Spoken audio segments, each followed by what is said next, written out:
Emanuel.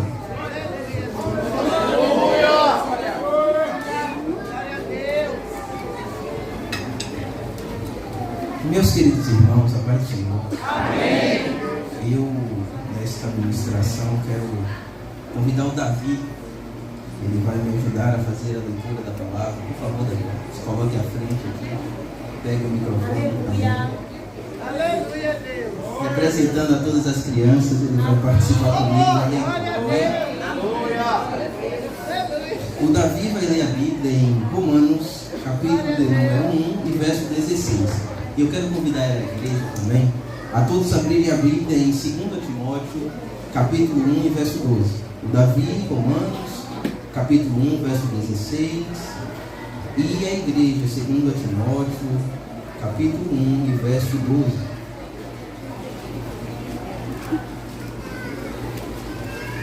Glória a Deus.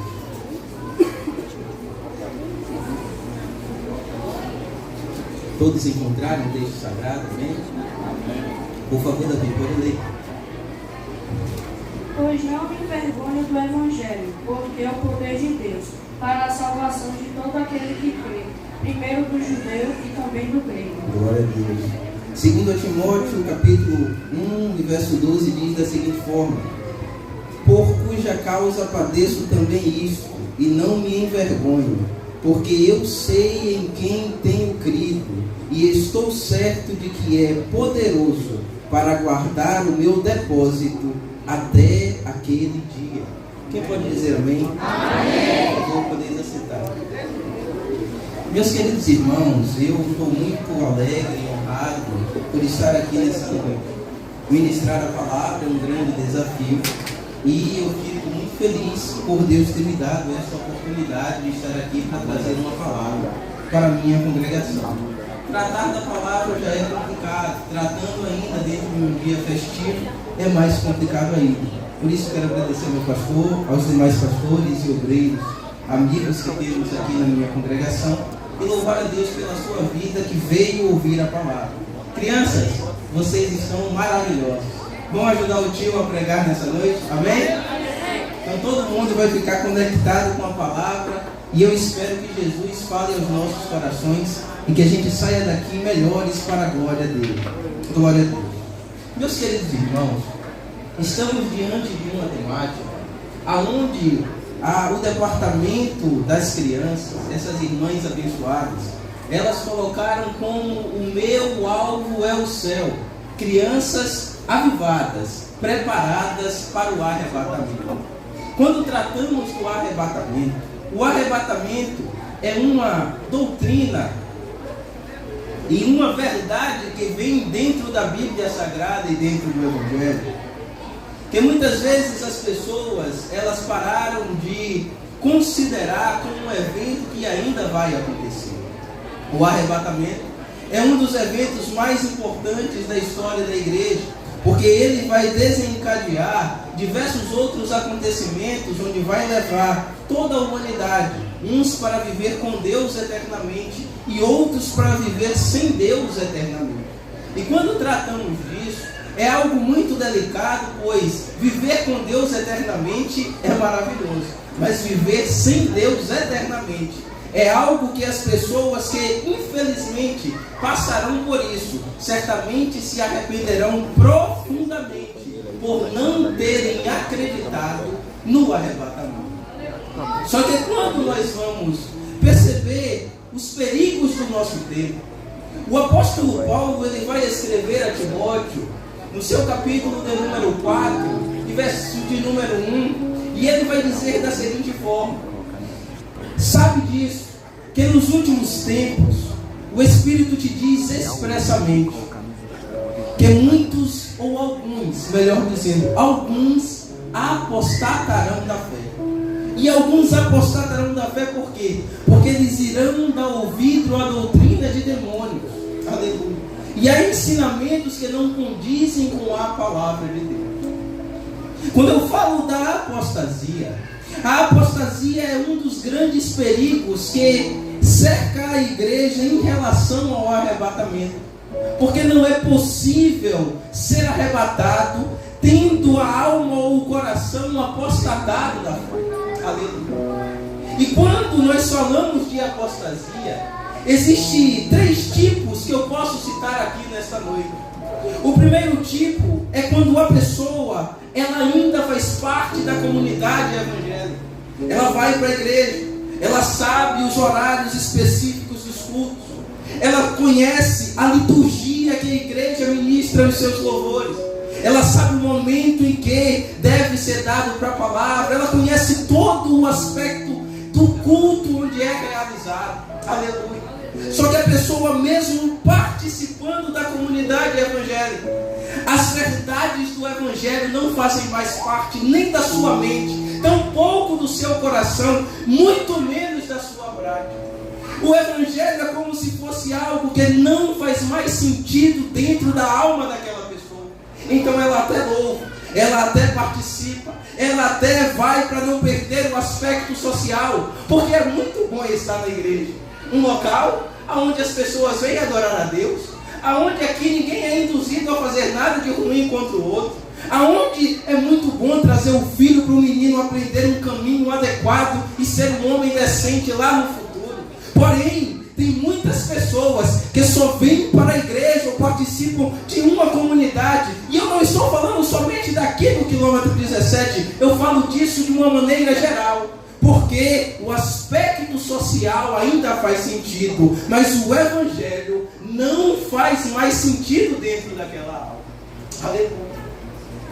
Existe um outro tipo de apostasia, que é quando o homem, ele nem mais se interessa pelo aspecto social de participar de uma comunidade evangélica, e ele se desliga dela e vai viver a sua vida conforme os seus movimentos. Esses muitas vezes chamamos de distanciados, de pessoas que por alguns motivos deixaram de participar da igreja e também se apostataram da fé. Mas existe um outro tipo de apostasia que tem se difundido muito em nosso tempo, que é a apostasia quando a pessoa ou um grupo de pessoas, ela não quer se dobrar ao evangelho. E em vez de se dobrar ao que a doutrina bíblica traz, como sempre trouxe, ela cria a doutrina conforme o seu entendimento. E aí ela coloca até uma igreja. A igreja tem todas as características da igreja. Tem pessoas cantando, tem pessoas louvando, tem pessoas pregando, tem pessoas fazendo apresentações, mas a doutrina está deturpada. Eles tiram aquilo que a Bíblia diz, mas que o bel prazer dos mesmos não convém. Eles tiram aquilo que a Bíblia ensina, mas que fere a modernidade, porque tudo evoluiu. E por que o evangelho não evoluiu? Porque as coisas estão mudadas, e porque a palavra também não pode ter uma adaptação para eu viver aquilo que eu quero viver e seguir o caminho e adorar a Deus. Porventura não Deus só é amor? Como é que Ele é amor que Ele não quer que eu viva conforme eu quero para eu ser feliz? Porém, dentro dessas 3 perspectivas, as pessoas que estão inseridas nela estão apostatadas da fé e não tem como chegar a ser arrebatado, apostatado da fé. A pessoa pode louvar muito bem, pode até pregar como eu estou aqui nessa noite pregando, e pode acertar muito bem também na pregação, mas se a alma da pessoa não estiver conectada com a verdade do evangelho, não tem como ela chegar nisso. Glória a Deus, aleluia. Mas quando olhamos a Bíblia Sagrada, vamos perceber que o Davi leu, que o Paulo, ele não tinha vergonha do evangelho, porque primeiro ele entendia que o evangelho era poder de Deus para a salvação daquele que é judeu e daquele que é grego. Aleluia. Quando olhamos a nossa sociedade, vamos perceber que as pessoas sempre estão buscando as transformações das suas vidas. Isso é mais do que justo. E existem instrumentos dentro de uma sociedade que elas mudam a vida da pessoa, meu querido. O esporte, por exemplo, é um bom exemplo disso. A pessoa entra no esporte E ela começa a desenvolver disciplina, determinadas práticas de decência, de cidadania. E ela vai conduzindo a sua vida, vai crescendo, vai sendo uma bênção social. Porém, tem situações que o esporte, ele não resolve. A música, como os senhores são excelentes aqui, leva também a pessoa para caminhos determinados, adequados, interessantes e importantes. Porém, tem fatores que a música, ela também não traz transformação. E quando olhamos o pior cenário dos seres humanos e procuramos aquilo que vai transformar, encontramos somente uma coisa, que é chamada o Evangelho de Jesus. Por quê? Porque tem coisas que transformam somente na terra. Aleluia. Mas o Evangelho, ele transforma o homem aqui. Ele resgata o homem aqui. E ele leva o homem para morar. Quando eu falo disso, eu lembro da história de um homem que ele era chamado de endemoniado gadareno. É porque hoje não dá mais para dizer nem que existe demônios, porque as pessoas materializaram tanto as coisas que elas passaram a desacreditar no mundo espiritual. Mas a Bíblia diz que havia um homem chamado endemoniado gadareno. E o endemoniado gadareno, ele vivia uma vida tão derrotada, porque o demônio ou a legião que o possuía e tomava conta da sua alma, levava ele a viver em sepulcros, levava ele a viver de forma totalmente à margem da sociedade. As pessoas prendiam ele, mas o demônio era tão pesado, tão forte, que quebravam as cadeias humanas, porque além das cadeias humanas, ele já estava amarrado em cadeias espirituais há muito tempo. Aleluia. Só que um dia, aleluia, aleluia, ele se encontrou com Deus chamado Jesus Cristo, que é o Evangelho, aleluia. E quando Jesus chega perto dele, a legião já conhece, pois a legião conhece o mundo espiritual, aleluia. E quando chega perto, ele diz: o que o Senhor está fazendo aqui para nos atormentar? E Jesus, com a sua sabedoria infinita, vira para aquele homem, e os demônios solicitam a Jesus. Isso aqui é importante, porque as pessoas têm que ter consciência que é maior que o nome de Jesus. Não existe. Pode ser rico, pode ser doutor, pode ser desembargador, pode ser dono de um país, pode ser ditador, pode estar neste país ou em outro país ou em qualquer parte do mundo dominando, mas maior do que o nome de Jesus não existe. E eles conheciam e sabiam disso. Então solicitou que Jesus desse a oportunidade que eles entrassem em uma quantidade de porcos que estavam passando. E quando Jesus permitiu, a Bíblia diz que quando os espíritos ruins entraram nos porcos, eles se precipitaram e logo se perderam. E aquele homem que era possuído por espíritos malignos, ele se colocou de pé dentro daquela comunidade. E as pessoas começaram a se espantar. Como é que podia alguém que estava vivendo tão à margem da sociedade, que ninguém acreditava, que ninguém confiava, que ninguém podia deixar por perto, como é que ele tinha se transformado? Ele se transformou porque ele encontrou o Deus do Evangelho, que é. Talvez, meu amigo, você veio aqui porque foi falado que hoje teria uma festa linda de crianças. E que bom que você veio. Mas Jesus está aqui e Ele quer te convidar a participar do Evangelho. Porque eu não sei o que é que pode estar prendendo a sua vida, mas eu sei que Ele tem capacidade de quebrar qualquer cadeia e qualquer E quando eu falo do Evangelho, eu entendo que essas crianças aqui nesta noite, como a Amanda muito bem começou dizendo, hoje tem dito que o futuro, que são as pessoas de hoje, elas são a pior geração que tem, o pior futuro que tem. Serão os mais desequilibrados, serão os mais problemáticos, serão os mais infelizes, serão os que têm as piores coisas da vida. Mas quando eu olho para a palavra de Deus, aleluia, eu vejo que Gálatas vai nos revelar uma coisa maravilhosa.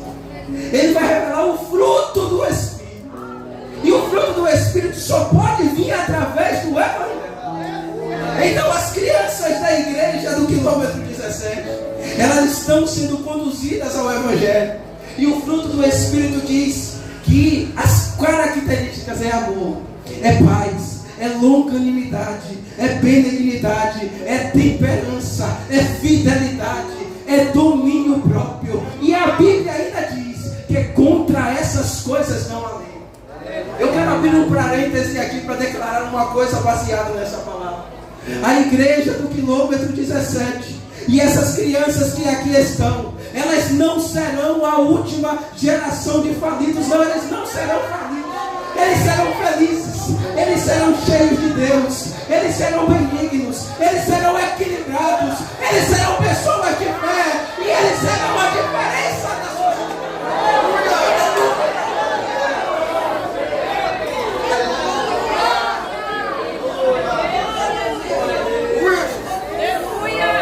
Mas quando a gente olha a palavra, aleluia, o texto diz que Paulo não se envergonhava.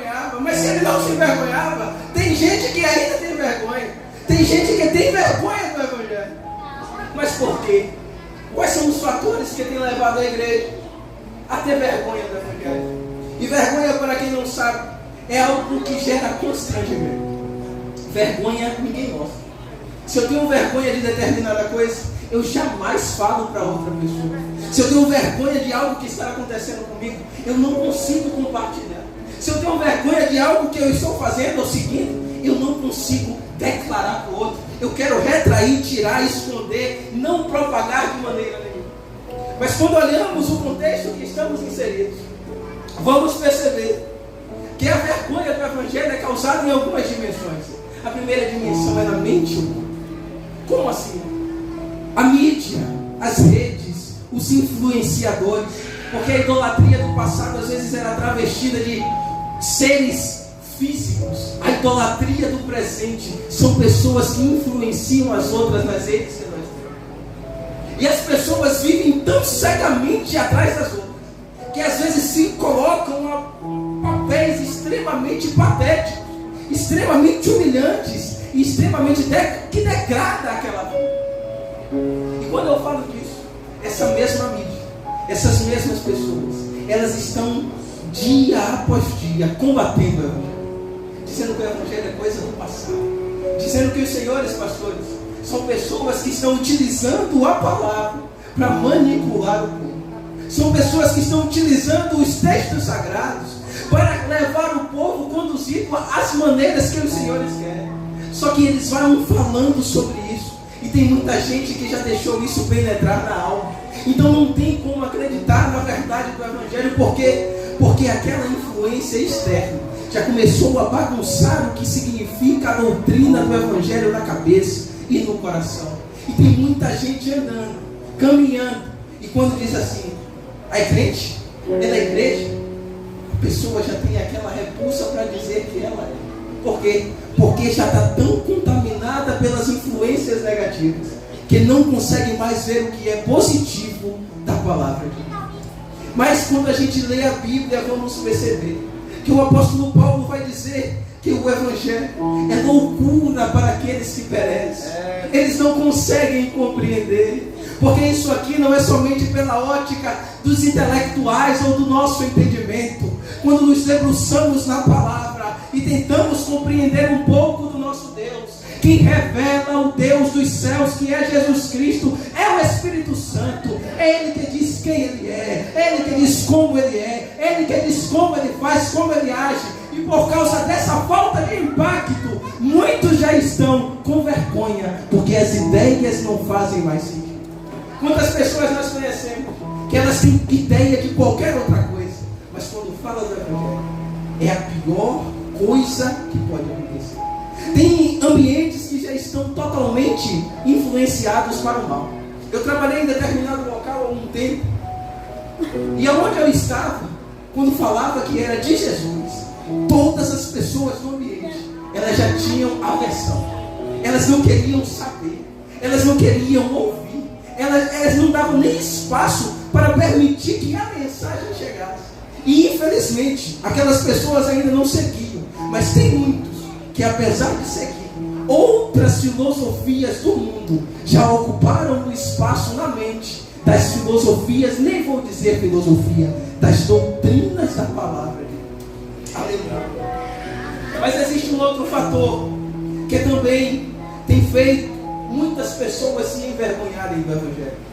São as decepções que nós temos tido com as referências. E aqui eu quero marcar 3 coisas importantes. Aleluia. Os irmãos ainda estão ouvindo agora. A primeira coisa é que muitas decepções com as referências é por causa de pessoas que foram ungidas e escolhidas por Deus. Porém, depois de começarem a desenvolver o serviço de Deus, elas mudaram de comportamento. Eu posso citar um exemplo aqui de Saul. Quem escolheu Saul foi Deus. Deus chamou Samuel e levou Samuel até Saul. E Saul era da menor tribo, conforme ele mesmo havia dito. E quando Samuel chega até ele chega com uma botija de azeite e unge Saul com o azeite. E Saul se torna o rei de Israel, o primeiro rei de Israel. Porque o povo estava solicitando a Deus para sair da teocracia e ir para a monarquia. Só que Saul, desenvolvendo o serviço de Deus, ele começa a vencer algumas batalhas. E quando lemos 1 Samuel capítulo de número 13, a Bíblia diz que ele era rei, mas não era sacerdote, ou seja, não podia oferecer o sacrifício a Deus. E ele estava esperando Samuel. Esperou por 7 dias, mas Samuel demorou de chegar. E ele não aguentou esperar mais um instante. E quando Samuel chegou, ele já tinha oferecido o sacrifício. Quando ele faz isso, Samuel lhe corrige, lhe exorta e chama ele para fazer uma coisa diferente. E ele diz: olha, eu tentei, esperei, mas você não chegou, o Senhor não chegou, eu fiz antes, me perdoa. Ali, Deus já disse que ele teria perdido o reinado. Mas quando olhamos o versículo de número 15, Deus dá outra oportunidade a ele. E tem o mesmo fato. Deus diz: olha, vai até tal terra, tira tudo de lá e acaba com tudo que tem lá. Não traga nada. Ele vai, e quando ele olha junto com o povo, as coisas que eram de valor, e olha para a liderança maior daquela localidade, ele traz tudo e chega a dizer a Deus que iria sacrificar a Deus.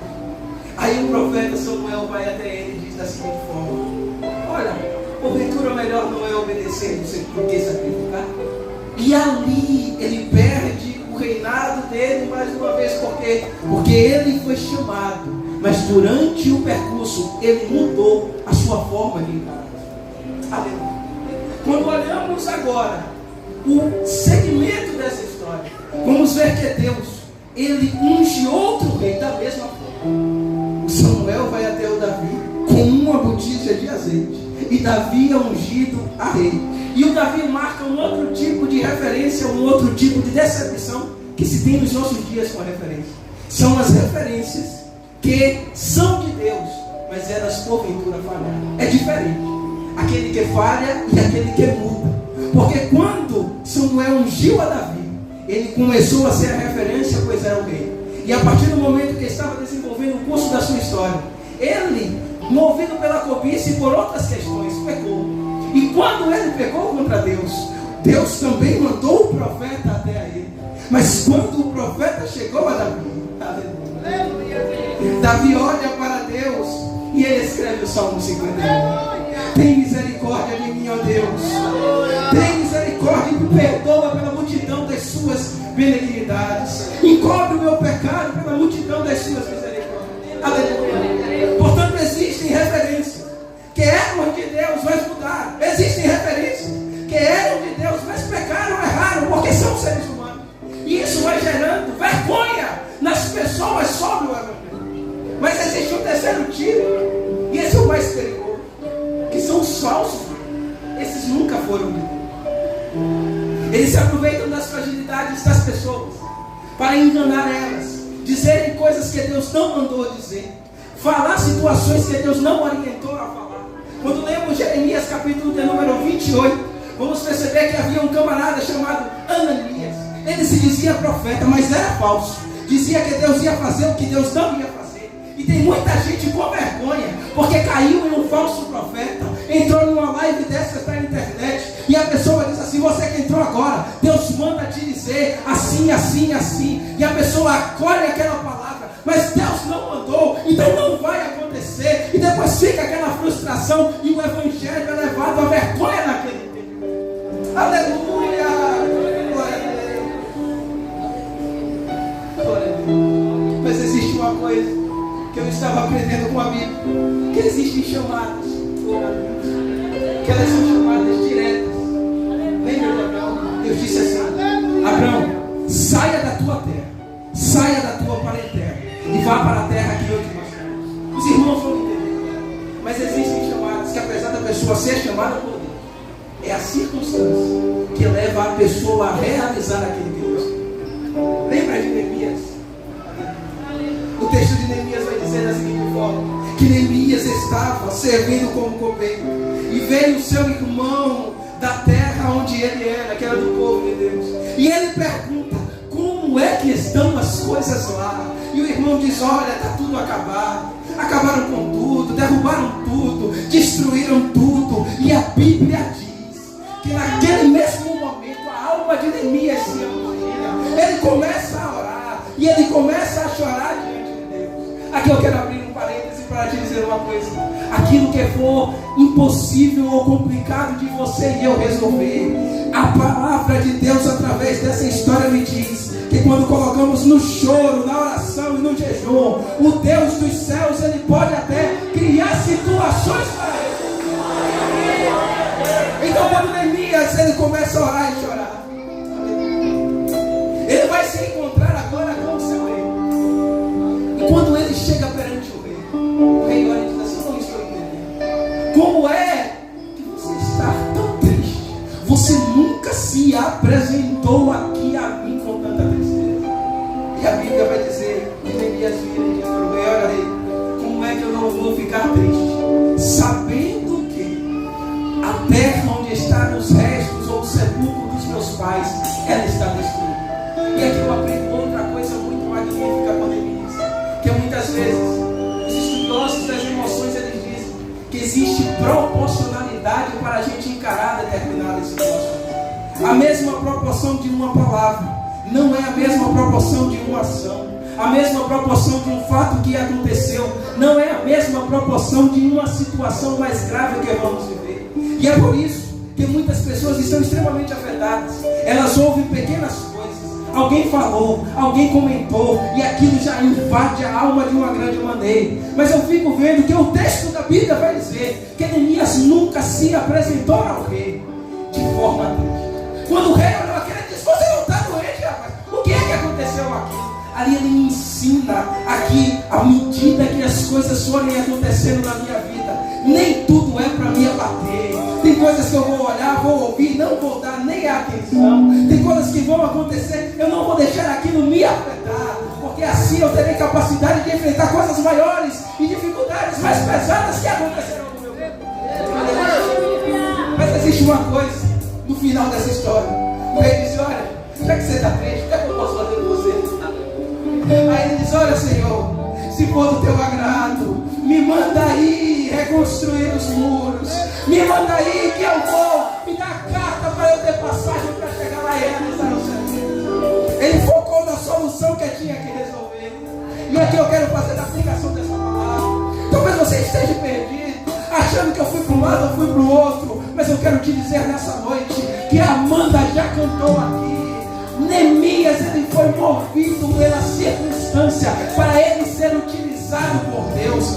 Sabe o que está acontecendo com a gente? A gente fala dos falsos, a gente fala daqueles que caíram ou que pecaram, a gente fala dos que mudaram, mas Jesus está contando comigo, contigo, para a gente fazer diferente. Aleluia! Eu não prego em congresso, não tem problema. Aonde eu prego já dá para pregar a palavra. Não estou pregando aqui, eu não vou mentir para você, dizendo que Deus mandou te dizer o que Ele não disse. Eu não vou enganar você na doutrina, eu vou lutar para te passar um conhecimento sagrado, para que aquilo que saia da palavra impacte a sua alma e você seja melhor assim como eu. Aleluia!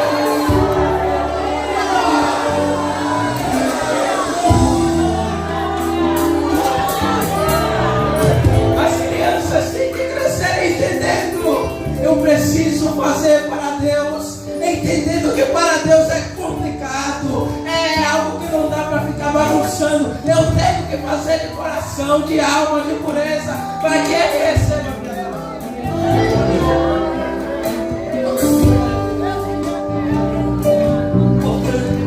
Deus está contando com você e comigo para fazer diferente. Mas o Paulo vai revelar uma segunda coisa. Aleluia. Ele vai revelar no segundo texto que eu leio.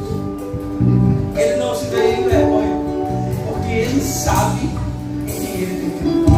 Aqui é algo magnífico também, porque quando alguém sabe que Jesus existe, quando alguém sabe que Jesus é real, quando alguém sabe que Jesus é fiel, quando alguém sabe que Jesus, quando ninguém está do seu lado, Ele está do seu lado, quando alguém sabe que quando faltam as coisas, Ele providencia, aleluia. Quando alguém sabe que quando está tudo complicado, Ele abre a válvula de escape onde não tem escape. Quando alguém sabe que quando Ele manda, Ele garante. Quando alguém sabe que mesmo não tendo capacidade de fazer, Ele nos dá capacidade. Quando alguém sabe que Ele é. Paulo não sabia, mas teve um determinado momento da sua história que ele estava caminhando, tentando perceber. Aí Jesus se apresenta para ele, mas Jesus se apresenta para ele de uma forma mais complicada. Ele cai logo. Aí já levanta e diz: o Senhor, aquele que estava perseguindo, já entendeu que Jesus era Senhor, já mudou o discurso. O que é? Quem é o Senhor? Aí o Senhor diz assim: rapaz, eu sou aquele que você persegue. Você é tão complicado, mas eu vou me marcar você, para você saber que eu sou. Quando olhamos para isso, percebemos que Paulo de perseguidor passa a ser um grande agente de transformação da humanidade, porque ele sabia o Deus que ele servia. Quando eu falo de saber, eu fico percebendo que Estevão, ele estava sendo julgado injustamente. Atos capítulo 2, número 7. E quando julgado injustamente estava Estevão, ele traz um relato bíblico extraordinário.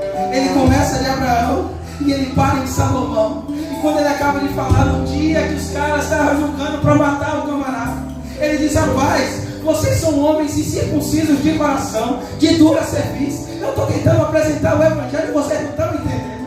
E aquilo ali ia gerar a morte dele.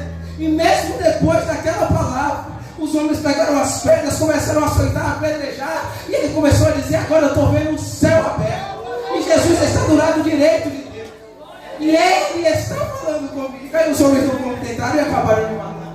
O que é que isso me ensina? Isso me ensina que a pessoa que é marcada por Deus, ela pode estar na Bahia, ela pode estar em Sergipe, ela pode estar fora do país, ela pode estar fora do continente, ela pode estar onde ela estiver. A marca de Deus, ela vai com aquela pessoa. Aonde ela chega, a marca está com ela. Crianças, este culto é uma aplicação para vocês.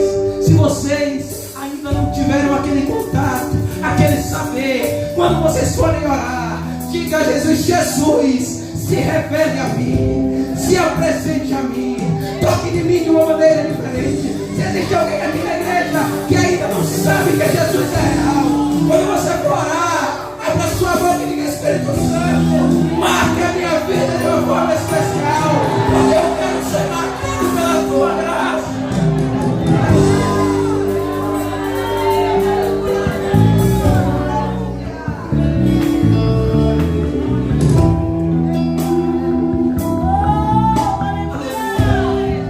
A igreja que ela sabe do seu Deus, ela tem uma capacidade maior de chegar no seu alvo e alcançar.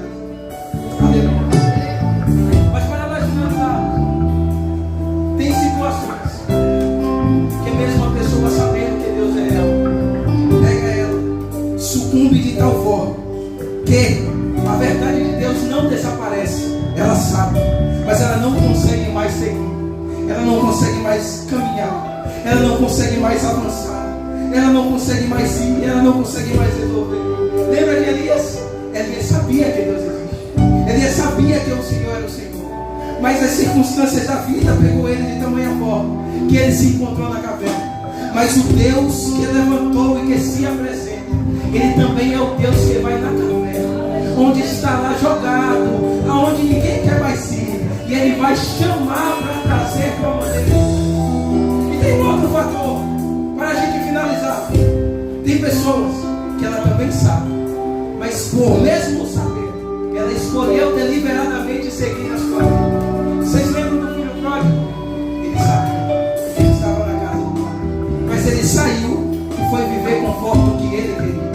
Só que quando estamos sem Deus e sabemos que Ele existe, quando a fome de paz chega, quando a fome da comida mesmo chega, quando a fome das dificuldades que vem chega, nós lembramos que Ele é real e que precisamos entender que com Ele é muito mais fácil de vencer do que estando sem Ele. Nessa noite, para finalizarmos essa ministração, eu quero te dizer uma coisa. Eu não sei se você sabe do tamanho do seu Deus e do que Ele é capaz de fazer, mas se você sabe estar na caverna, hoje Ele quer te marcar para que a gente não perca esse alvo de esperança e sejamos avivados e preparados. E se você porventura se distanciou, hoje é noite de voltar a se comunicar e estar com Ele, porque Ele tem vestes novas para te dar e para fazer algo diferente. A igreja preparada para o arrebatamento, ela é aquela que ela vai desenvolver a sua jornada com a ajuda do Espírito Santo. Ela é que nem Filadélfia. O Senhor diz que sabe das obras dela. Ela é aquela que tem a porta que ninguém fecha, que Ele abre e ninguém fecha a porta, e a porta que Ele fecha ninguém abre. E Ele sabe que mesmo com pouca força, ela vai seguindo e levando a palavra e seguindo a palavra. E o texto ainda vai dizer em Timóteo, porque Paulo sabia, queridas irmãs do departamento, que Deus era aquele que ia guardar em depósito todos os depósitos até aquele dia. Aqui eu quero falar algo para as irmãs. Deus, Ele é aquele que quando a gente, no mundo convencional, o que é que acontece? A pessoa que tem o recurso, ela deposita no banco, e o banco faz o recurso multiplicar através dos juros. Mas quem deposita para Deus, quem deposita para Ele, com lágrimas, com dedicação, com amor, vocês cuidam de pérolas, as irmãs não têm dimensão. Isso aqui que está sentado é diamante, é diamante, é diamante. Vocês estão cuidando, protegendo, direcionando, e Deus está colhendo em depósito aquilo que vocês estão fazendo. Aleluia, não se preocupe, pois Ele não sou eu. Eu posso até às vezes recompensar pouco, mas Deus vai recompensar com medida sacudida, transbordante, que vocês não terão capacidade de levar. Vai ter que repartir, vai ter que repartir